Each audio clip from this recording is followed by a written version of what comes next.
Fala, meus queridos, tudo bem com vocês? Espero que sim, viu? Aqui quem fala é o professor Bruno, da disciplina de arte. E nós, nessa aula da primeira série do ensino médio, o que é que nós vamos ver? O que é que nós vamos trabalhar, o que a gente vai estudar na aula de hoje? Gente, me acompanha aqui. Os objetivos desta nossa aula. Nós vamos definir a linguagem da arte, mostrando seus aspectos essenciais, trazer seu detalhamento teórico e prático. A gente vai compreender, gente, o que seria a função da arte, quais seriam os seus conceitos, o que é arte e tudo mais. Mas antes da gente começar a mostrar alguns exemplos práticos, a trazer alguns conceitos interessantes, eu gosto de começar a nossa aula com algumas perguntas. Algumas perguntas que fazem com que a gente relembre coisas que a gente já estudou ou que a gente já ouviu falar. Vamos lá. Primeira perguntinha. O que é arte na sua opinião? Na sua opinião, o que é arte? Segunda perguntinha. Tudo pode ser arte? A gente pode considerar como tudo? Terceira perguntinha. Qual é a função da arte, enfim? Vamos seguindo adiante e vamos dar uma lida rapidinha nesse texto e eu explico para vocês todo esse conceito, tá bom? Vamos lá. O conceito da arte, mensagem expressa pela representatividade, uso da expressão humana, planejada e executada. Evolução do uso e foco da arte na história humana. A arte rupestre é a arte antiga, antes da arte greco-romana. Era uma expressão funcional ligada à representação do cotidiano social, uma busca pela prosperidade de pequenos grupos dirigida a alguma força sobrenatural. Gente, aqui a gente remonta a tempos passados. Se nós hoje temos um determinado pensamento do que é arte, será que esse pensamento é o mesmo desde sempre, desde os primórdios da nossa espécie? Eu acredito que não. Logicamente, quando o ser humano começou a se expressar artisticamente na pré-história, provavelmente ele tinha um outro pensamento, não o de decorar o local onde ele passou ou deixar um pouquinho mais bonito. É muito provável que a expressão humana nos primórdios da nossa espécie estava ligado a fenômenos da natureza e fenômenos que aconteciam com eles mesmos, né? Porque assim, o ser humano estava descobrindo as coisas que a natureza poderia oferecer para ele, alimentos diferentes, vendo, por exemplo, uma grande tempestade. Como é que eu posso explicar a tempestade? Hoje nós temos a ciência que nos consegue explicar. Em pouco mais de 3, 4 anos de escola, você já consegue compreender diversos fenômenos da natureza. Mas na pré-história, eles não tinham escola, então eles tinham que aprender na experiência, no dia a dia. E a explicação que se dava a esses fenômenos, não sobrenaturais, fenômenos naturais, eram muito de cunho sobrenatural. É como se fosse algo espiritual, uma divindade, um deus ou uma deusa. Como explicar essa luz enorme que fica no céu durante o dia, que nos aquece e ela se movimenta? A gente vai perceber que diversas civilizações têm o sol como se fosse um deus, o que é muito curioso. Então a relação da arte com toda essa interação do ser humano com o seu meio, ali naquele momento, não é como a gente vê a arte hoje em dia, de maneira de apreciação. Era uma maneira mais reflexiva de criar artefatos, de criar pinturas que representem esse imaginário, essa parte imaginativa da imaginação em relação a divindades, a fenômenos sobrenaturais, tentando explicar os fenômenos naturais, ok? Vamos continuar nosso texto. Evolução do uso e foco da arte na história humana, né?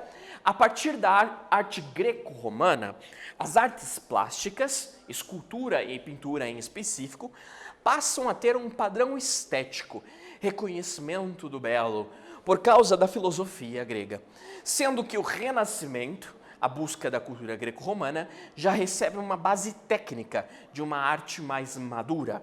Bom, o que significa esse texto? É que conforme o tempo foi passando, esse conceito de arte, de apreciação, ele vai mudando também. A gente tem que entender que o ser humano é capaz de criar coisas magníficas se ele estiver motivado para criá-las. Se na pré-história foi criado pequenos artefatos, pinturas nas grutas, com o passar do tempo, isso também vai sendo aperfeiçoado. A pintura modifica, se torna mais sofisticada, a escultura começa a surgir de maneira mais sofisticada, surgem as construções civis, a arquitetura, e tudo torna diferente, os conceitos mudam. Por exemplo, na Grécia Antiga, como foi citado aqui no texto que eu coloquei, eles tinham a busca pelo belo. Tá? Mas o que seria o belo? Não é o artista de música popular brasileira, não é esse não. O belo que eu estou falando é da beleza. Então os gregos, lá da Europa mesmo, os gregos, eles tinham um quê de que a arte deveria ser muito proporcional. Ela tinha que tentar imitar, né? Tentar imitar a realidade. Então uma proporção muito bem feita, vocês vão perceber que as esculturas são muito bem elaboradas, proporcionais ao corpo do ser humano, né? Então a arte busca o belo, e o belo para os gregos é a beleza matemática da natureza. E quando eu digo matemática, eu estou falando de números mesmo, porque os artistas ali, eles não eram somente artistas, eles eram intelectuais que estudavam a matemática, os números, estudavam através da filosofia, refletindo sobre o mundo, ok? Então eu trouxe aqui para vocês algumas imagenzinhas para a gente entender na prática, visualmente, tudo isso que eu falei.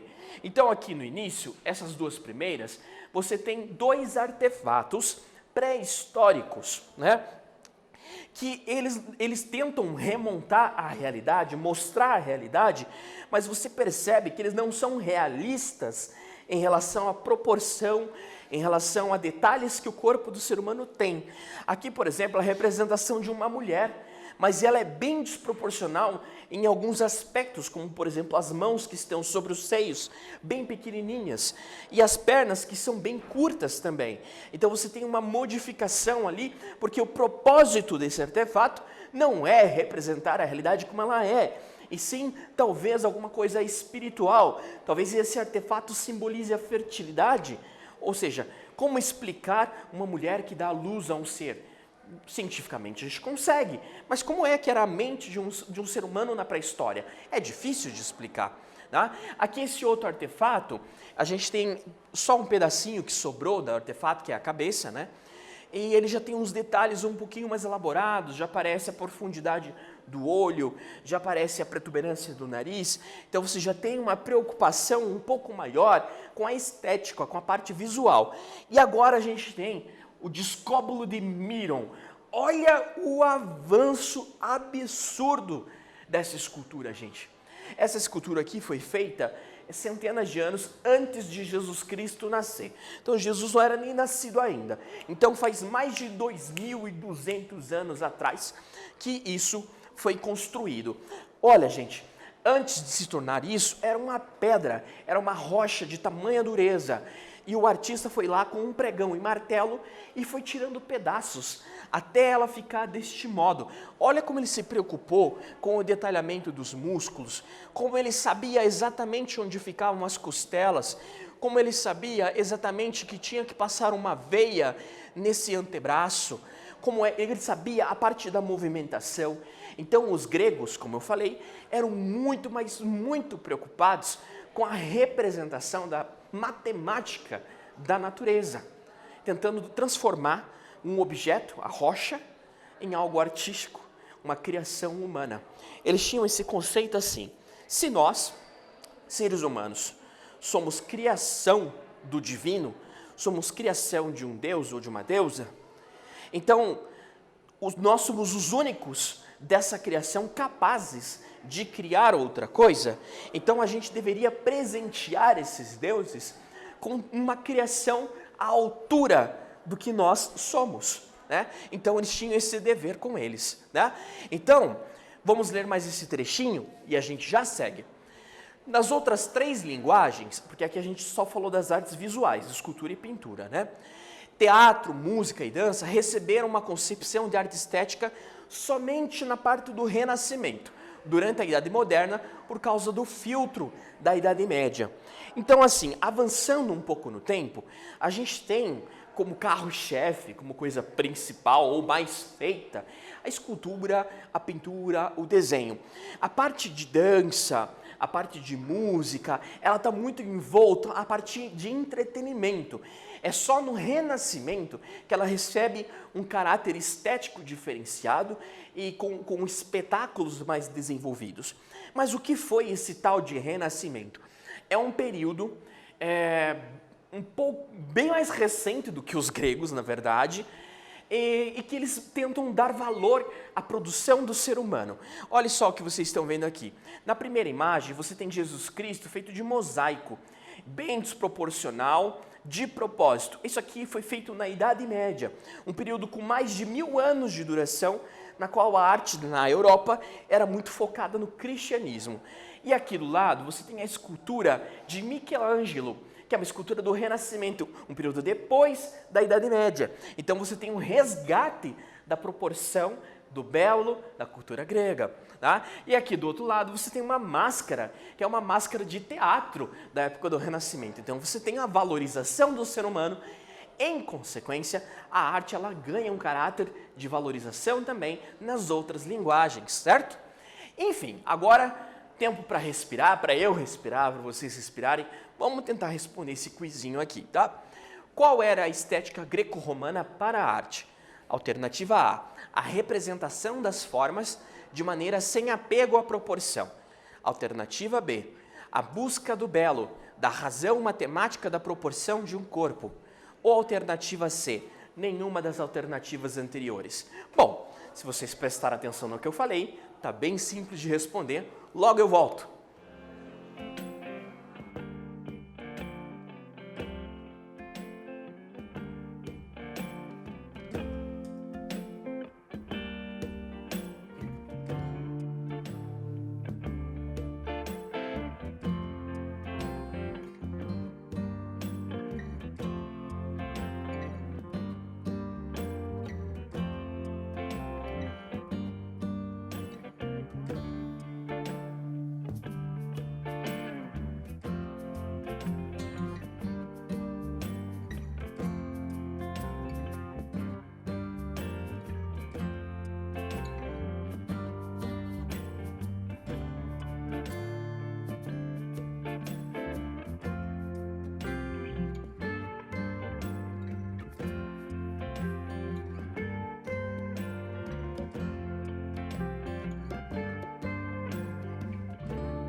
Voltamos aqui, meus queridos, e eu acho que a maior parte de vocês acertou essa questão, porque eu falei muito essa palavra, né, que é o belo. Então é lógico que é a alternativa B, é a busca do belo, a razão matemática da proporção de um corpo.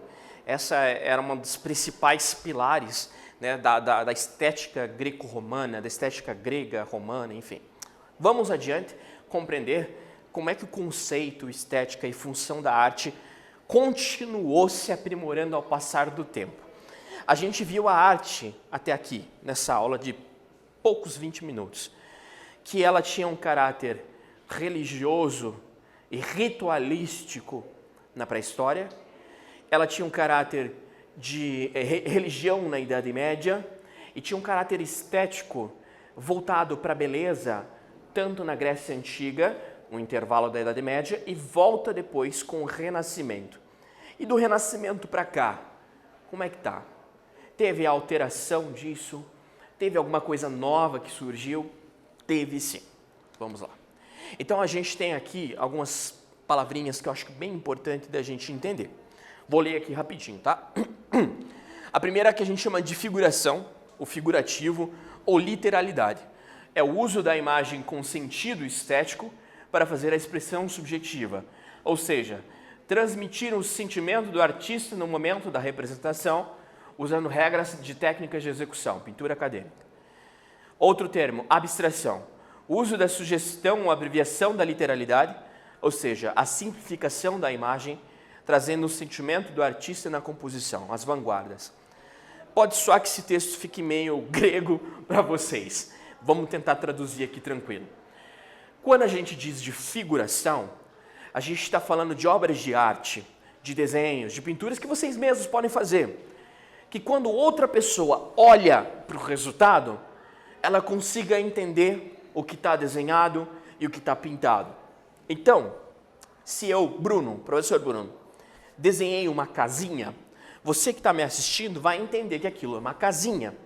Se entender o que é uma casinha, a gente diz que isso é figurativo, faz parte da figuração, ok?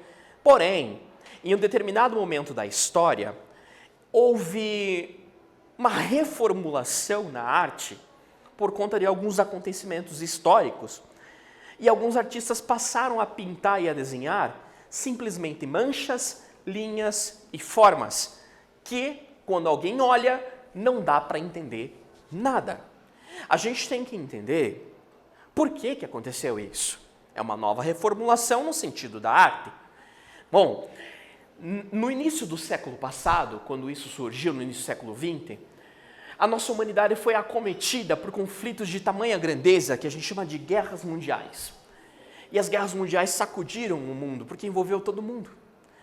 E quando os artistas perceberam que o ser humano perdeu a sua humanidade, matando milhares de pessoas, se questionaram então para que serve a arte. E eles começaram a chutar o balde mesmo. Chega de representação da realidade, chega da busca para o belo, vamos pintar e vamos desenhar o que a gente quiser de mancha, de linha e tudo mais. Então eu tenho aqui um exemplo que mostra essa evolução no sentido da arte. A primeira é uma obra de Diego Velázquez, é um artista bem acadêmico que trata bem a realidade. Você consegue ver o que está representado. A obra do centro é de Pablo Picasso, o maior artista do século passado.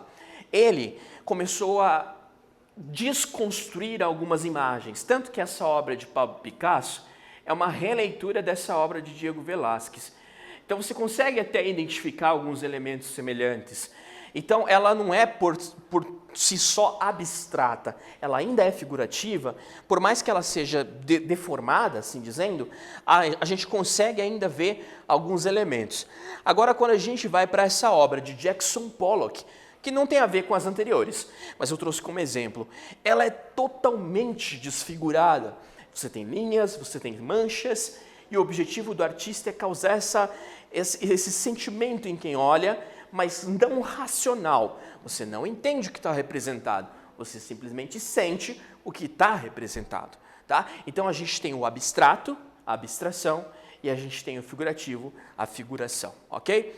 O último termo que foi acrescentado ao longo da história seria a parte do conceito, a arte conceitual. Aqui são peças de obras de arte que você não tem como comprar, como as obras de arte anteriores, e decorar a sua casa. São peças que fazem você refletir quando você olha para elas, e elas não são consumíveis. Muitas delas são efêmeras. O que significa efêmero? Que tem um tempo. Você olha aquilo no museu ou numa galeria e guarda aquilo na sua memória, ou através de foto ou de vídeo, e nunca mais você vai ver aquele trabalho. E eu trouxe para vocês dois exemplos. O primeiro é A Fonte, de Marcel Duchamp, e o segundo é Merda de Artista, de Piero Manzoni, o italiano. No primeiro, Marcel Duchamp pegou um mictório, que é uma peça de cerâmica onde os homens urinam de pé, que tem nos banheiros dos homens, e trouxe para o meio de uma galeria e disse: isso aqui é uma obra de arte. Desafio quem dizer que não. Então ele quebrou o conceito de obra de arte. a arte não fazia mais sentido naquele momento de guerra. Continuando, nós temos o merda de artista. Piero Manzoni estava um artista famoso, com as suas obras vendendo a rodo, e ele começou a perguntar a si mesmo, será que as pessoas compram minha obra porque ela tem uma qualidade de essência? Ou será que as pessoas compram minha obra porque tem o meu nome assinado nela? E ele fez esse experimento através da obra Merda de Artista, em mais de 10 potinhos em formatos de enlatados de atum, ele defecou, ele cagou, gente, em cada um desses potinhos, lacrou, colocou em 4 línguas o rótulo, expôs e falou para os visitantes: quem quiser adquirir esta obra terá que pagar um valor. E o valor dessa obra é igual ao peso do ouro. Pasmem, todas as obras foram vendidas. As pessoas compraram. E fica a reflexão. Tá?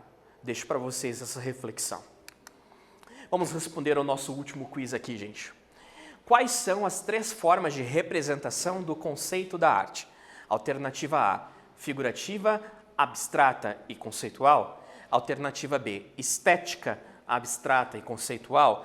Alternativa C, figurativa, estética e conceitual. Ou alternativa D, figurativa, abstrata e estética. Gente, já voltamos.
Voltamos aqui, gente. E é claro, se vocês prestaram atenção, sempre falo isso, estava bem fácil.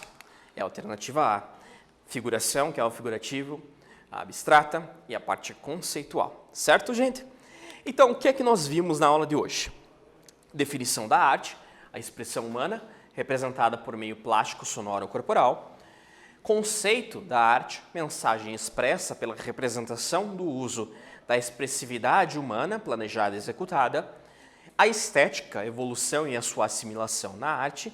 E a função da arte, representação do sentimento ou a ideia do autor com o uso da literalidade, abstração ou conceituação. Gente, espero que tenham aprendido comigo nessa aula, que tenham gostado dessa aula, o quanto eu gostei de prepará-la. Nos vemos numa próxima. Tchau!